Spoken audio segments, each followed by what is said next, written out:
WhatsApp guys, welcome back once again. So दोस्तों, आज की कहानी जो एक्सप्लेन करने वाले हैं उसका नाम है 10 क्लोवरफील्ड लेन। ये काफ़ी बेहतरीन कहानी है जिसे देखने के बाद आप कुछ चीज़ें सोचने पे मजबूर हो जाएंगे। तो चलिए कहानी की शुरुआत करते हैं। कहानी शुरू होती है और हम मिशेल नाम की लड़की को दिखाया जाता है जो कि काफ़ी जल्दी में कहीं जा रही है। वो अपना सामान पैक करती है और मिशेल एक की और कुछ सामान को लेकर कार से निकल जाती है। इसी दौरान उसके पास बेन नाम के आदमी का कॉल आता है जो उसे कहता है कि लड़ाई तो हर किसी में होती है, लेकिन तुम्हें घर छोड़कर नहीं जाना चाहिए। वेल, ये सुनकर आपको पता लग गया होगा कि मिशेल ने अपने बॉयफ्रेंड के साथ ब्रेकअप कर लिया है, इसलिए वो कहीं और जा रही है। अब इसके बाद वो अपना रेडियो ऑन करती है जिसमें न्यूज़ में बताया जा रहा था कि शहर के कुछ हिस्सों में लाइट नहीं है और वहाँ पूरा ब्लैकआउट हो चुका है। अथॉरिटीज़ ने इसका रीज़न बताया है वेदर, लेकिन सच्चाई किसी को भी पता नहीं है। अब वो इसके आगे कुछ और सुन पाती तभी कोई चीज़ उसकी कार से टकरा जाती है और जब मिशेल की आंख खुलती है तो वो खुद को एक रूम में पाती है।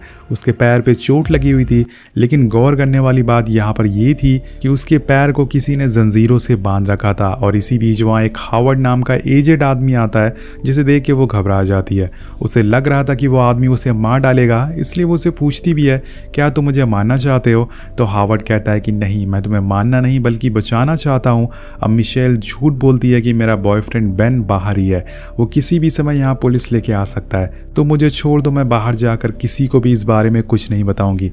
पर हावर्ड उसकी बात का कोई भी जवाब नहीं देता और जाते जाते वो उसे एक बैसाखी देता और कहता है कि इसे अपने साथ रखना क्योंकि तुम्हें शायद इसकी ज़रूरत पड़ेगी। अब साथ में वो उसके पैरों में लगी जंजीरों की चाबी भी उसे दे देता है और वहाँ से चला जाता है। अब मिशेल को कुछ समझ नहीं आ रहा था कि असल में ये सब क्या हो रहा है, इसलिए वो फैसला करती है कि वो उस आदमी को मार कर यहाँ से भाग जाएगी। इसलिए जैसे ही अगली बार वो रूम में आता है, माइकल उस पर हमला कर देती है, पर हावर्ड जैसे तैसे करके खुद को बचा लेता है और उसको एक नींद का इंजेक्शन लगाता है। अब जब मिशेल की आंख खुलती है तो वो हावर्ड को अपने सामने बैठा पाती है। दरअसल वो उसके लिए खाना लेके आया था। अब मिशेल उससे कहती है कि मुझे बाहर जाने दो प्लीज़।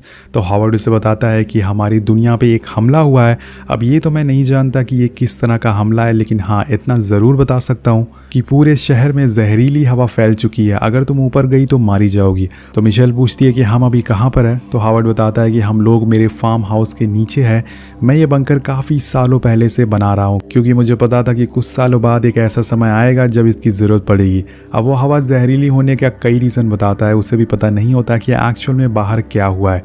वो कहता है कि हो सकता है ये हमला किसी बड़े देश ने किया हो, या ये भी हो सकता है कि ये हमला मार्स से आए एलियंस ने किया हो। अब ये सारी बातें मिशेल को अजीब लग रही थी। वो सोचती है कि हावर्ड पागल हो गया है। मिशेल को अपने घर पर फ़ोन करने को कहती है, पर हावर्ड उससे बताता है कि तुम्हारे घर वाले मारे गए होंगे क्योंकि अब ऊपर धरती पर कोई भी इंसान जिंदा नहीं बचा है। तुम्हारी किस्मत अच्छी है कि जब तुम्हारी कार का एक्सीडेंट हुआ तो मैं वहाँ से गुजर रहा था। अगर तुम्हें ज़िंदा रहना है तो तुम्हें यहीं रहना होगा और हमारे साथ ही रहना होगा।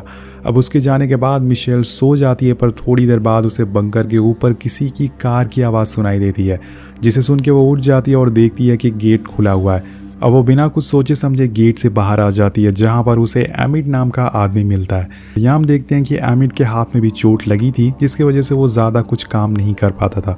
तो यहाँ पर एमिड बताता है कि उसे खुद पता नहीं है कि वो कितने दिनों से यहाँ पर मौजूद है क्योंकि इस बंकर में सनलाइट नहीं आती है और ना ही कोई विंडो है और यहाँ पर दिन का पता नहीं चलता।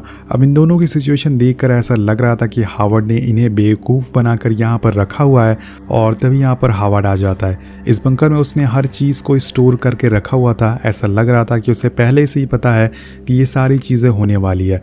अब मिशेल को और ज़्यादा भरोसा दिलाने के लिए वो उसे बाहर का नज़ारा दिखाता है जहाँ देखने पर सब कुछ नॉर्मल लग रहा था, लेकिन हम जब हावर्ड के जानवरों को देखते हैं तो वो हवा के कारण सड़ चुके थे। और तभी उसकी नज़र एक कार पर पड़ती है। ये वही कार होती है जिससे कि उसने टक्कर मारी थी। वो समझ जाती है कि हावर्ड उससे झूठ बोल रहा है। अब इन सब चीज़ों के पीछे ज़रूर उसी का हाथ है। इसके बाद वो दोबारा से अपने बंकर में आ जाती है जहाँ पर कुछ पल बाद एमिट आता है और इन दोनों के बीच में बातें होती है जिसमें एमिट बताता है कि मैं हावर्ड को काफ़ी सालों से जानता हूँ। वो असल में एक नेवी ऑफिसर है। उसे हमेशा से लगता था कि हमारे देश पे एक दिन हमला होगा और यही वजह है कि उसने ये बंकर काफ़ी सालों से बना रखा था। अब मिशेल उससे कहती है कि ये सब झूठ है, हावर्ड ने मुझे अगवा किया और फिर यहाँ बंदी बना लिया। लेकिन एमिड उसे कहता है कि नहीं, ये सच नहीं है। वो बताता है कि कुछ दिनों पहले मैं जॉब से घर आ रहा था और तभी मुझे एक तेज़ लाल कलर की रोशनी दिखी और तभी एक धमाका हुआ। उसके बाद से ही मैं यहाँ पर मौजूद हूँ। जब हमला हुआ था तो मैं भागते हुए यहाँ आ गया और मैं यहाँ पर खुद अपनी मर्जी से आया हूँ, मुझे यहाँ कोई ज़बरदस्ती नहीं लाया। अब मिशेल कहती है कि मैंने सुबह ही ऊपर एक कार की आवाज़ सुनी है, अगर ऐसा कुछ होता तो कोई बाहर कार से क्यों घूमता, ये सब झूठ है, तुम्हें किसने बताया है। अभी पीछे से आवाज़ आती है हावर्ड की, वो कहता है कि मैंने। सीन कट होता और हम तीनों को डिनर करते हुए देखते हैं। मिशेल को हावर्ड के पास काफ़ी सारी कीज दिखती हैं जो कि यहाँ से बाहर जाने का रास्ता थी। अब वो एमिड को बार बार जानबूझकर टच करती है और ये देखकर हावर्ड उस पर काफ़ी गुस्सा होता है क्योंकि उसे पसंद नहीं है कि यहाँ किसी को कोई भी टच करे। और इसी मौके का फ़ायदा उठाकर वो उसे बाहर की चाबियाँ चुरा लेती है, जिसके बाद वो काफ़ी नॉर्मल बिहेव करने लगती है। लेकिन हावर्ड काफ़ी चालाक होता है, उसे पता चल जाता है कि किसी ने उसकी चाबियाँ चुरा ली है। तभी माइकल उसके सर पे एक बॉटल मारती है और वहाँ से बाहर भागने लगती है। वो गेट तक पहुँच जाती है और उसे एक कार की लाइट दिखती है, लेकिन जैसे ही वो गेट खोलने वाली थी तभी उसे गेट के बाहर एक लेडी दिखती है जिसका फेस बुरी तरह से जला हुआ था। वो मिशेल से भीख मांग रही थी कि प्लीज़ मुझे अंदर आने दो, प्लीज़ मेरी मदद करो। लेकिन वहीं दूसरी तरफ हावर्ड उसे रिक्वेस्ट कर रहा था कि गेट मत खोलना, नहीं तो हम सभी इन्फेक्टेड हो जाएंगे और सभी मारे जाएंगे। अब मिशेल गेट नहीं खोल रही थी तो वो लेडी गेट से अपना सर पीट पीट कर वहीं मर जाती है। और ये सारी चीज़ें देखकर मिशेल को समझ आ जाता है कि जो भी हावर्ड कह रहा था वो सब सच है। बाहर की हवा सच में जीने लायक नहीं है। लेकिन ऐसा हुआ कैसे? क्या सच में एलियंस ने हमारी धरती पर अटैक कर दिया है या फिर किसी दूसरे देश ने हमला किया है? और आगे हम देखते हैं कि मिशेल अपने कमरे में होती है और इसके पास हावर्ड आता है और उससे अपनी बेटी के कपड़े देता है और बोलता है कि इसे पहन लो क्योंकि तुम गेट के उस पार गई थी और ऐसा हो सकता है कि बंकर की हवा तुम्हारे कपड़ों पर लग गई हो। अब थोड़ी देर बाद मिशेल उसे उसकी बेटी के बारे में पूछती है और यहाँ कहानी का पहला प्लॉट खुलता है। हावर्ड उसे अपनी बेटी की फ़ोटो दिखाता है और बताता है कि जिस दिन तुम्हारी कार का एक्सीडेंट हुआ था उस दिन मैं अपनी बेटी को बचाने जा रहा था क्योंकि मुझे हमले का पता पहले से चल चुका था। लेकिन इसी बीच रास्ते में मेरी कार तुमसे टकरा गई, जिसके बाद मुझे तुम्हारी जान बचाकर यहाँ लाना पड़ा। और इस समय मेरी बेटी शिकागो में है जहाँ पे कुछ लोग हैं जो कि अभी भी जिंदा हैं। उसकी माँ ने उसे मेरे खिलाफ कर दिया क्योंकि मैं उन लोगों के पास नहीं जा पाया। अब ये सुनने के बाद मिशेल को पूरा यकीन हो जाता है कि हावर्ड ने उसे जो भी बताया वो सब सच है और हावर्ड एक अच्छा इंसान है। अब कहानी आगे बढ़ती है और धीरे धीरे मिशेल उन लोगों के साथ उस बंकर में काफ़ी अच्छा समय बिताने लगती है। वो लोग खुशी खुशी रहने लगते हैं क्योंकि अब यही उनकी दुनिया बन चुकी थी। लेकिन एक दिन उनके बंकर के ऊपर से कोई प्लेन गुजरता है जिसे सुन के मिशेल और एमिड घबरा जाते हैं।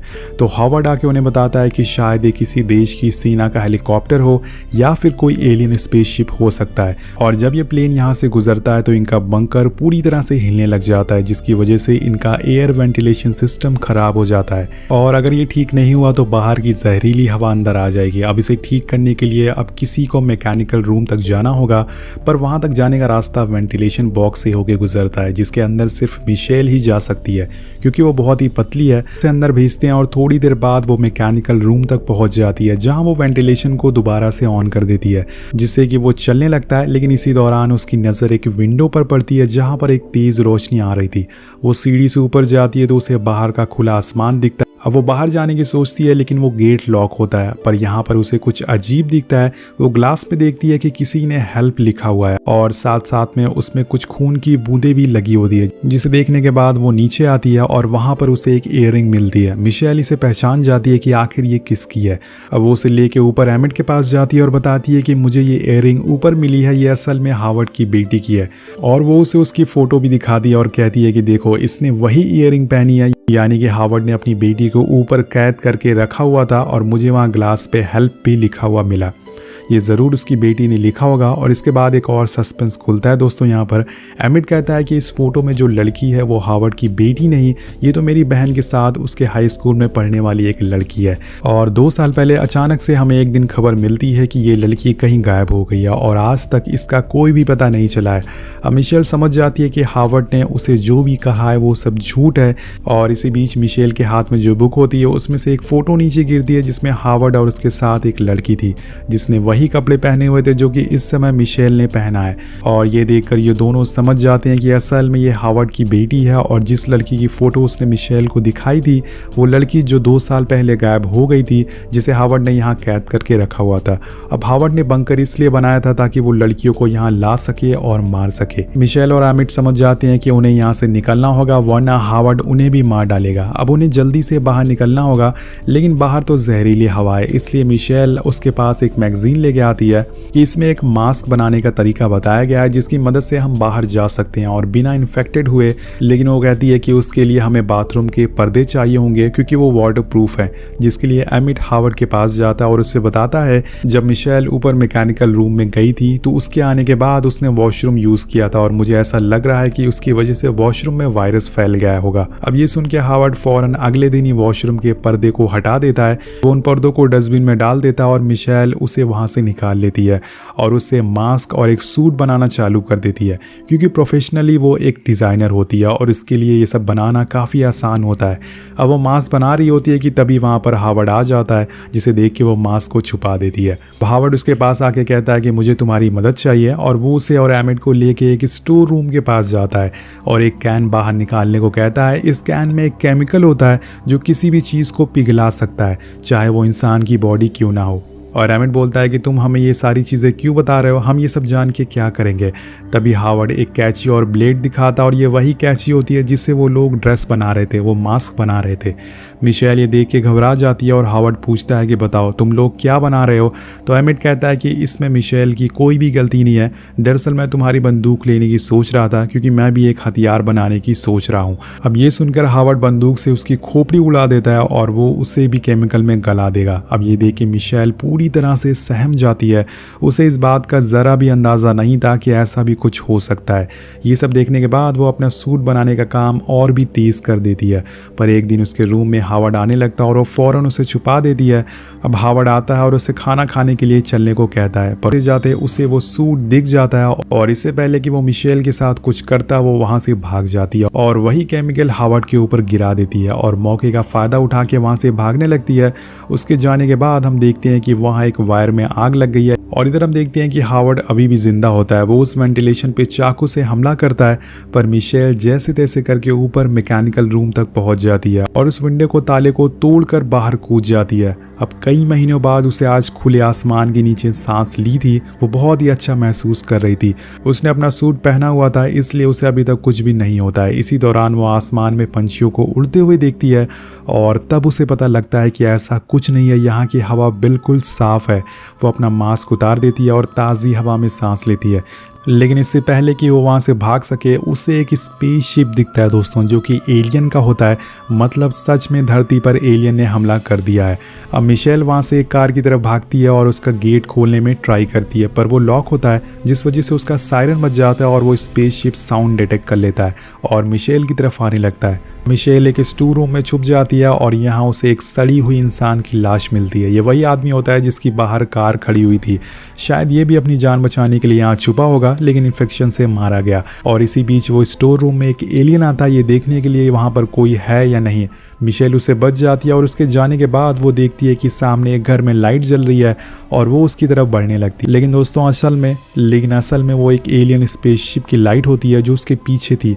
अब एलियन उसे देख लेता है, जिसके बाद वो अपने स्पेसशिप से एक हरे रंग का इन्फेक्टेड गैस छोड़ता है और यही गैस थी दोस्तों जिसकी वजह से हवा जहरीली बनती जा रही थी। अब मिशेल अपना सूट पहन लेती है जिस वजह से वो स्पेसशिप उसके ऊपर से गुजर जाता है और उसे कुछ भी नहीं होता। अब जब वो स्पेसशिप बंकर के ऊपर से गुजरता है तो उसमें आग लग जाती है और एक बड़ा सा धमाका होता है जिसमें हावर्ड की मौत हो जाती है और वहीं मिशेल भागते हुए अपनी गाड़ी में जाके बैठ जाती है। पर एक एलियन उसे देख लेता है जो उसकी गाड़ी की तरफ आने लगता है और तभी हम देखते हैं कि स्पेसशिप अपनी मैग्नेटिक पावर को ऑन कर देता है जिससे गाड़ी उसकी तरफ खींचने लगती है। और इसी बीच मिशेल अपना दिमाग लगाती है और उस गाड़ी में से एक शराब की बोतल देखती है जिसके ऊपर वो एक कपड़ा लगा के उसमें आग लगा देती है और उसे सीधा उस स्पेसशिप के अंदर फेंक देती है। और तभी वहाँ पर एक धमाका होता है, बूम, जिससे कि पूरा स्पेसशिप तबाह हो जाता है। मिशेल की गाड़ी भी नीचे गिर जाती है, जिसके फ़ौरन बाद वो कार को स्टार्ट करती है और दूसरे शहर की ओर बढ़ना चालू कर देती है। थोड़ी दूर जाने पर उसका रेडियो कनेक्शन वापस आ जाता है, जिसमें बताया जा रहा था कि हमने सदर्न एरिया को एलियन से जीत लिया। अगर आप में किसी भी तरह की खूबी है, अगर आप लड़ सकते हैं एलियन से या आपको मेडिकल चीज़ें आती हैं, तो आप हस्टन आ जाएं। आप जैसे लोगों की यहाँ पर ज़रूरत है। और ये सुनते ही वो अपनी गाड़ी घुमाती है और हस्टन की तरफ चल पड़ती है। इसका मतलब कई एरियाज़ में इंसान ने एलियन को हरा दिया है और वो उनसे लगातार लड़ रहे हैं। इसके साथ ये कहानी यहीं पे ख़त्म हो जाती है। तो दोस्तों, इसका सेकंड पार्ट भी है जो कि काफ़ी अमेजिंग है। तो अगर आप उससे भी सुनना चाहते हैं तो नीचे कमेंट करके ज़रूर बताइएगा। मिलते हैं आपसे अगली वीडियो में। Thank you so much watching. Peace out.